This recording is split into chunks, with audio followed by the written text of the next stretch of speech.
Ayun. So, good evening guys. Ngayon po ay Wednesday, October 29, 2025. Muntik na magberde yung candle natin or rather muntik na maging solid yung pagka-green ng candle natin. Kaya lang nabuhusan pa rin talaga siya sa closing natin. Kaya nga nagtataka din ako, di ba, nung umaga, umakyat tayo. So, umabot tayo ng halos 1% yata yung nakita ko kanina. So, tataka ako ba't nag-1% yung index. Pero may mga 180 million na net foreign sale. Itong 477.95 million na net foreign sale natin sa close. Saan yan? Sa pre-close na o sa closing na ng market natin. So may mga binuhusan. Kaya nagkaroon siya ng malaking Dow G. So downtrend pa rin talaga tayo as of now. Kahit na nag-up tayo ng 0.18%. And then kung papasin nyo, malibang kay Ali, ICT, majority ng mga blue chips is gumalaw for today's trading natin. Pati si Plus, di ba? Nasama natin sa trending stocks kasi nag-up siya sa kanyang movement.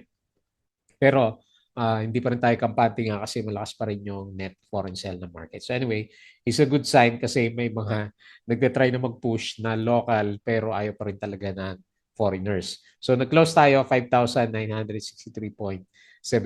Akala ko mag-close tayo ng 6,000 level. Okay? So anyway, ganoon talaga. So yung galawan sa global market natin, ano kayong dahilan bakit pala nag-spike yung index? Kasi parang may i-recommenda na yung ICI na kakasuhan. Ayan. So dalawang senator yung binanggit doon at saka yung iba pa na mga DPWH officials natin. Ayan. So baka yun yung inaantay ng market para mag-recover yung price action natin. Kasi wala pa rin yung foreigners eh. Kasi wala pa rin daw nakukulong. Kaya ganun yung pinaka-sentiment na market natin. So by the way pala, bago tayo punta sa global markets, meron tayong holiday by October 31. So hanggang bukas na lang yung trading natin long weekends and months. Sana hindi ganun kalakas yung closing pagka negative natin bukas kung sakaling wala pa rin foreigners sa market kasi long weekends naman. Okay? So sa global market, okay yung galaw kagabi ni US market, okay siya. And then yung galaw nitong si Europe sa US market, okay siya. Yung futures, okay din siya. Europe, okay din siya.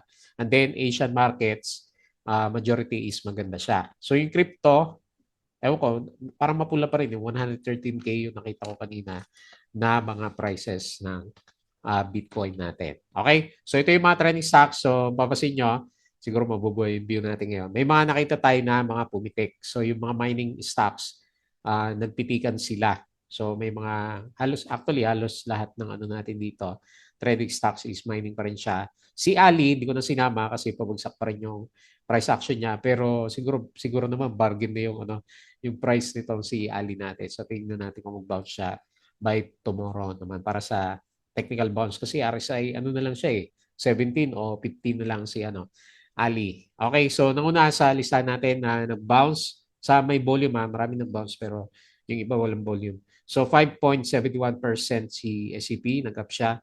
Negative 1.51 million. Net foreign sale. Tapos si Felix Mining, nag-up ng 4.81%. Ayan, panahon na ngayon ng mga miners ulit natin. Meron siya net foreign buy, 2.45 million.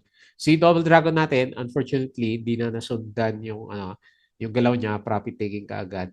Negative 5.24%. Ayan, ang trap siya.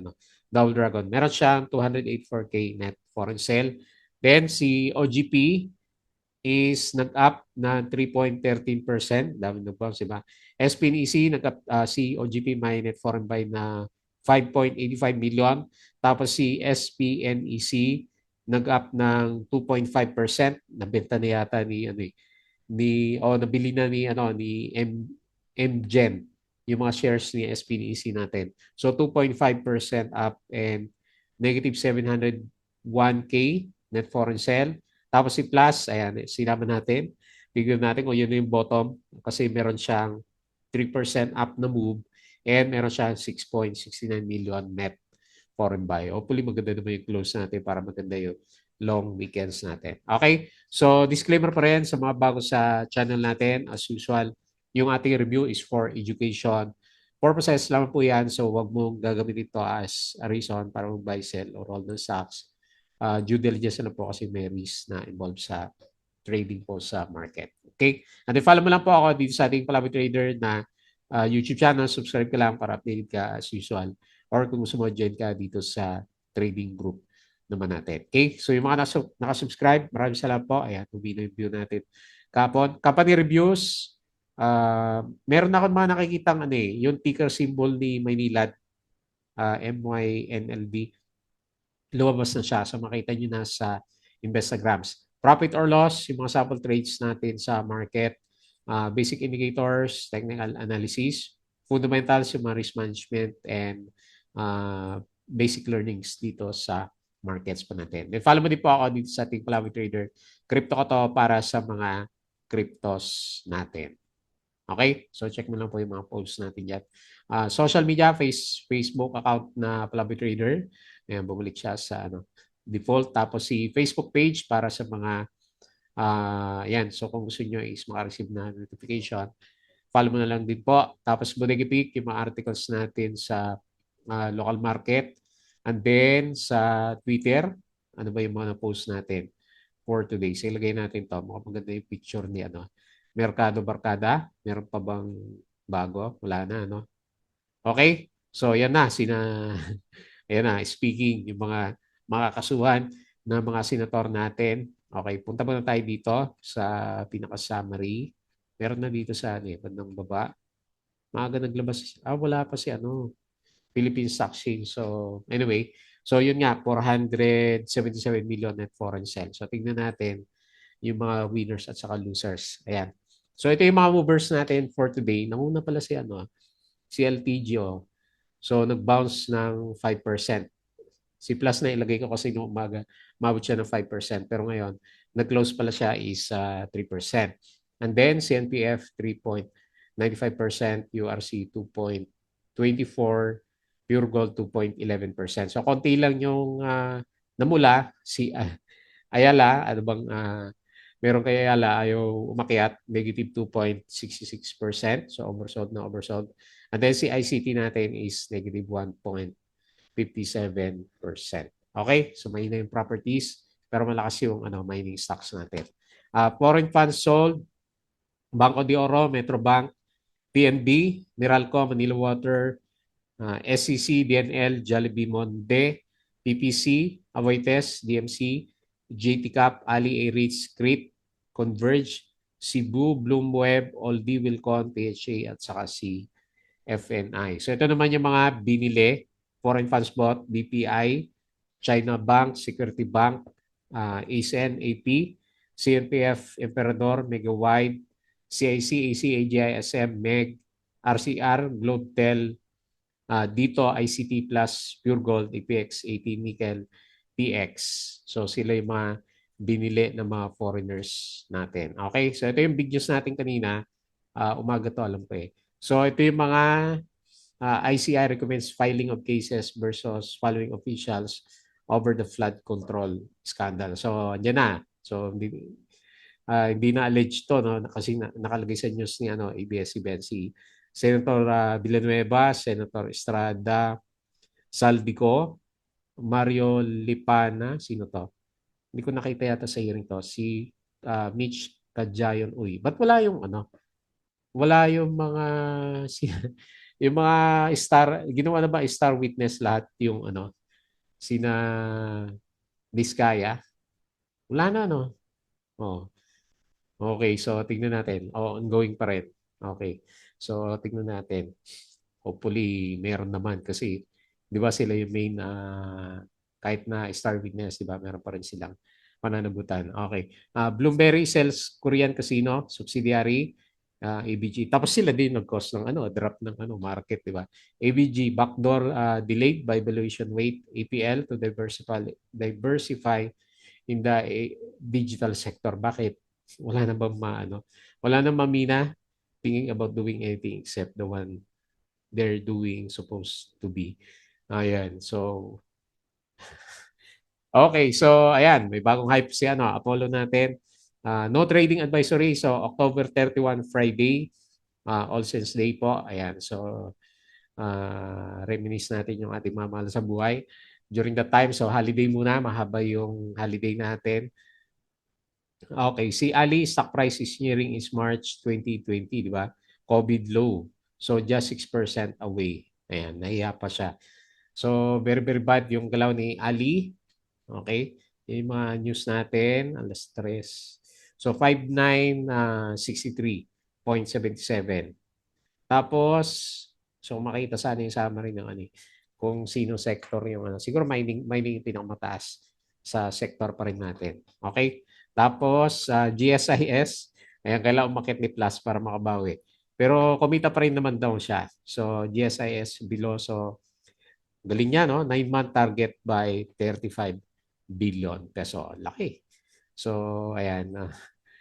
Maraming naano dun sa mga investment niya. Pero magaling siya, 35 billion yung kinita daw na GSIS. Okay? So ito yung mga 11 bago yung ano, first half ng market natin. Plus yung nangunguna dyan, no? 4.75 tsaka si LPG 3.14. Wala pa si Ali dito kanina. So sa China Bank yung nangunguna kanina umaga. Okay, SM Prime sets interest rates for 17 billion retail bonds. Okay, so okay na. Yan yung mga breaking news natin. Okay, inuna yung mga ano mga high officials. Ayan. Wala man lang pangalan ng ano, di ba? Diskaya dito. Okay, so ERIT expects its asset under management to reach 158 billion. Tapos, the companies listed to market investors feedback came to market with deep cuts in IPO, and this was well received by investors. Para kaya siguro to. Maynilad. Okay, so President Marcos signs law banning Pogos. Ayan, akala ko noong una, akala ko yung online gamings to eh. Ayan, so ban na yung Pogos sa ano, batas na. Masyadong illegal daw. Okay, alas 12. So plus, ayan, nag 5.25% siya. So alin na talaga dito yung ano, may na, negative 2.4%. Okay po. So ito yung kahapon. Meralco, Rose on smart meter rollout. Tapos alas 10, ito yung time na ano umabot ng 1%, ayun, 0.74% yung index. Nung alas 12, umabot ba siya? 0.6 lang siya. Pero napansin ko may time na umabot siya ng ano, halos 1%. Share buyback, parang good sign na, no? Pero wala pa rin kasi yung ano, foreigners. OPM, Costco, and then si SM. Ito, Ali. Okay, Ali pa rin. Libiste. Ayan. So, kaya nilagay natin si SPNC. Tingnan natin kung may ano to. May galaw bukas.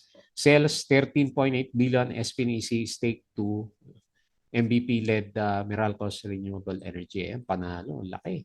Batang-bata, 13.8 billion. So, days before the sale, Libiste shifted the same 10.8 billion shares from private firm to his personal name, clearing the way for the transaction. Okay, yaman. Paano kayo makaipon ng 1 billion peso? Okay. Meralco, up by 9%. Okay, gold. Nag-bounce na ba? Mamaya silipin natin kung nag-bounce yung gold prices natin. Okay? So, mukhang mas maganda ng konti yung pakiramdam natin sa market. Hopefully, may net foreign buy na tayo bukas. Kasi lumalaban kahit paano yung galaw ng mga, di ba, mga blue chips natin. Okay. So, yung Patreon channel po natin, patalasas ulit. Yung mga gusto ng guide sa trading sa Philippine markets, sali lang po kayo sa group natin. Okay? So, tingin tayo dito sa market. Ba't ka naman nauntog pa? Tingnan natin sa 5-minute chart. Ayun. Okay. Anong oras to? 11, no? Pinaka-peak natin. Tapos nagkaroon ng biglang drop down. Okay. Hopefully, bear trap lang si PSE natin. Kailan Doji kasi, no? Ang lakas na rejection niya dito sa bandang baba. Yan. Si Ali kasi bumagsak. Ayan. Tapos, wala pa rin net foreign buy sa market natin. So, okay. Para lumalakas yung 5.8 or rather double bottom na yan, no? So, pero wala pa rin, no? So, 5.9, 63.77, 0.18%, kailang 400 million net foreign sell. Ayan, baka masyadong malungkot yung yung closing natin bukas. Hopefully, hindi. Ayan, cross fingers tayo. Tapos, RSI, syempre, bearish pa rin. hindi pa rin naman siya nakakaalis yan sa bandang ilalim and bearish pa rin naman yung MACD formation po natin. Okay? So sa mga winners, marami yung umakyat. Yung iba walang volume kasi kaya hindi ko na inaano. Dito lang sa may volume. So SCP na una, ayan, nag-bounce sa MA 100 and then si LTG nag-bounce din sa MA 100. O, puro MA 100. Nickel, okay, so may support kahit pa paano, 4.93%. Helix Mining, so nag-bounce. Uy, mukhang may bounce to mga to 4.81% si Birit. Ayan, lumaban. 4.72% si sino pa? CNPF, 65, si STI. Kala ko mag-breakdown na to si ano eh. STI, maganda pa rin yung earnings niya. So 3.76%. And then si PHA, 3.45 Nagka-volume ulit Mukhang lalaban to Tapos si mahina yung volume na yun. Manila Water, 148 at saka si OGP. Ayan, nag-bounce. Marami yata may hawak kay OGP. 3.13%. Okay? So yun po yung mga winners. Yung losers natin. Si I. Wala. Basag-basag yan. Si Oldie, minus 5%. Ayan, battered na battered yung mga ano. Villar Sacks, Double Dragon. Ba't biglang kinain yung gain niya kahapon? Minus 5.24%. Tapos si BLL, mayari pa rin. Minus 4.04%. And then si Ali, minus 2.66%. Okay. So, next. Okay. So, tingnan natin bukas. Hopefully, maganda naman yung bago mag-close yung market natin. So, punta tayo dito sa galawan. Dito po sa mga global markets. So, mukhang maganda ulit yung US. Dire-diretso yung US market natin. Ayun, nag-abot na tayo, 6,000. Nilampasan pa tayo, 668 na pala sila. So, S&P Futures, 0.21, Dow Futures, 0.01, Nasdaq, 0.36%. So, European stocks, okay din siya. Yan. Maganda yung mga galaw. And then, Asian markets, mix. Pero mas marami yung nag-up. Okay. So, parang overall, maganda nga yung global markets natin. So, dito naman sa bandang crypto, mukhang nagpo-pullback Ayan mapula yung mga kandila na yung mga gains. Okay? So Bitcoin 113, Ethereum 4,000, XRP 2.6, tapos BNB 1,100, Sol 198, sino pa? Dodge 0.19. Okay. So medyo nagda-drop yung galawan dito sa global markets or rather cryptos natin. Okay? So quick review ulit dito sa mga trending stocks. Okay, so nahin po natin nga si SCP. Hopefully bounce naman na. Tagal ng drop yung market natin. Ayan. So very significant yung bounce niya kasi eksakto na nagpakita siya ng support dito sa MA 100. Ayan. So nagko-conso na rin pala siya ilang araw nagko-conso. So tingnan natin kung yan na ba yung reversal nitong si SCP natin. Panalo to pag nagtuloy-tuloy kasi malaki din yung drop niyan nung nagdire-diretso tayo Ayan 20% yung drop nila. Ayan, maabot pala siya dito sa So may mga stocks na nagba-bounce sa malapit sa oversold condition ng RSI. Hindi ko hindi ko matansya si Ali kasi wala nga siyang mga net foreign buy. Okay, so ganyan lang yung chart ko sa kanya. Tatasan ko yung gap dito para maganda siyang tignan kasi pabalik naman na yung mga prices natin. Palabas na rin pala yung mga earnings. May mga nakikita na tayo na paisa-isa. Ayan. Hopefully, yan na yun. Diretso na ulit si SCP. Nag-close siya ng 14.8 up 5.71% pero net foreign sell 1.51 million. Okay? So may breakout yung RSI. Mukhang good sign yung bounce nitong si SCP natin. Okay? Tingnan natin for the coming few days. Kasi wala pa rin namang investment si di ba? Pag mayroong investment si Maharlika kay NGCP, eto si SCP gumagalaw, di ba? Wala pa rin naman daw yung investment na yun. Okay, next. So, sa mga mining, silipin muna natin si gold. Umakyat ba yung price niya? Actually, bumagsak siya eh. Tingnan natin bukas. Baka nauna lang nag-bounce si PSE. Ayan. Double check na lang kung may mining stocks kayo. Next, si Felix Mining nga. Tingnan natin yung price action niya. Okay. Hindi ako nagdi-lean ng malakas na bounce pag ganito.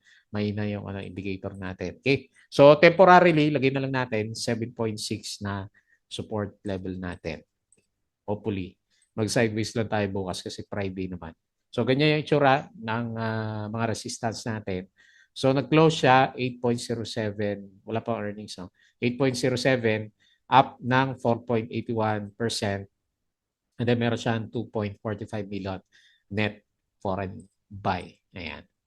Nung kahapon, di ba, kung napansin nyo, naglaglagan yung mga mining pero nagkaroon na sila ng mga net foreign buy. Okay. So, nasa bear side pa rin si Felix Mining. So, pare-parehas. Price at saka indicator, pababa pa rin yung overall picture. Okay? Hopefully, may bounce bukas. Sabi nga natin. And then next, si Double Dragon. Okay. Kailan mag-bounce ni Gold bukas para tuloy-tuloy yung mga mining stocks natin. Okay. So, nauntog, nag-retest siya sa MA100, no? Saka ba nilagay yung resistance? 11.6 yata kahapon. Ayan. So, medyo bullish ako kahapon kaya ni Double Dragon. Ayan. So, nag-drop pero hindi naman siya Okay. So, kinain niya lang yung gain niya kahapon. Nag-close 9.95. So, ganyan lang muna. Range trade muna si Double Dragon natin. Negative 5.24% and meron siyang 284K net foreign sell. Untog. So, nag-profit taking yung iba kasi siguro overbought na. Maagang profit taking para kay Double Dragon natin. So, nasa bull side pa rin naman siya ng RSI level natin. Next, OGP. So, sabay-sabay lahat ng mining stocks natin. Okay, temporary support. Nag-support siya dito. Ano ba Fibonacci to? 50, no? Okay, nasa Fibonacci 50 pala si OGP natin. Okay, good sign kahit pa paano. So, bukas magkakalaman kung ano ba talaga totoong bounce yung mga nakita natin. So, slightly below pa rin siya ng RSI 50 and then yung trend natin sa kanya is ito. Yan yung resistance. Tapos sa pababa yung MACD formation natin. Okay? So 26.35 up siya 3.13 and 5.85 million net foreign buy. Next, SPNEC. So tingnan natin kung mag-materialize bukas yung nag-exit na ibig sabihin nag-exit na si Libiste. And then si MGen na ngayon ng mamamahala kaya SPNEC natin. Okay, tingnan natin kung may backdoor listing na maganap. So, good sign. May konting breakout sa MA20. So, hopefully, yung reversal niya. Laki din ang drop niya ito, no? Halos 30% yung drop ni SPNEC natin. Tagal din yan. Ilang buwan din na mga bagsak. Ayan. So, slightly RSI 50 above siya. So, maganda. And then, pa-recover yung itsura na MACD formation. Overall picture, sumobra yung niya, no? Kung halimbawa naghanap ka sa support niya last time, no? Okay, pero may good sign naman kasi yung galaw niya ngayon.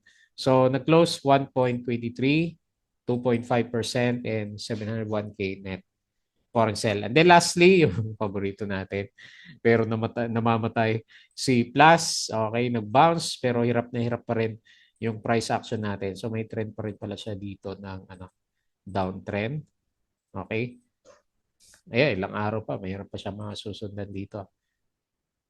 Parang double bottom din gusto niyang gawin, no? O baka umabot pa tayo ng 18 niya na. So anyway, nag-close siya 20.6, 3% up. Pero may net foreign buy, 6.69 million net foreign buy. Okay? So ganyan lang drawing ko sa kanya. Medyo bearish, no? Maganda makita, breakout, syempre. Pero pag breakdown, mas malalim pa tayo sa 18 later on. Okay, so nag-aantay ng catalyst si Plus. Tingnan natin na next month na lang siguro kung may balita si Plus ulit. Okay po, so yun po yung ating review sa market. So take note, meron pa naman trade bukas. By Friday is long weekends po tayo. So ingat-ingat na lang ulit kasi mahina pa rin naman talaga yung yung buong market natin. Ayan. So good luck sa atin for the last day of trading natin for the month of October, di ba? Kasi after niya, November na. Okay po. So yun na lang muna bago tayo mag-close. Please don't forget to subscribe dito sa ating channel. Join ka sa group guys kung gusto mo ng guide. Crypto ko to, Facebook account, Facebook page, Bodega Peak, Twitter, and Patreon sa gusto ng guide. Sali lang po kayo dito. Okay? So yun lang. Maraming salamat. Kita ulit tayo bukas.